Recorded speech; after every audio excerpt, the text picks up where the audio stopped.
অনেকে জানে না কিভাবে আইফোনে জিমেল আইডি লগ ইন করতে হয়, তো আমি আপনাদের দেখাচ্ছি। প্রথমে সেটিংসে আসবেন, সেটিংসে আসার পরে এখানে অ্যাপ অপশানে যাবেন। অ্যাপসে ক্লিক করে এখানে মেইল অপশন খুঁজে বের করবেন।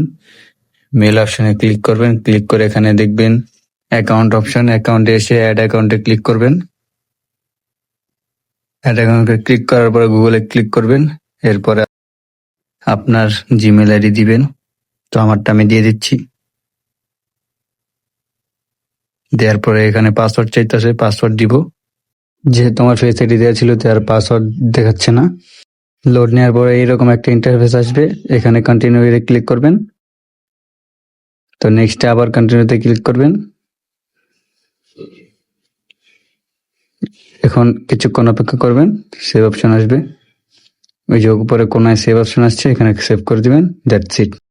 তো আপনারা দেখতেই পাচ্ছেন এখানে আমার জিমেল অ্যাকাউন্টে লগ ইন হয়ে গেছে। তো এভাবে আর কি আইফোনে জিমেল অ্যাকাউন্ট লগ ইন করে।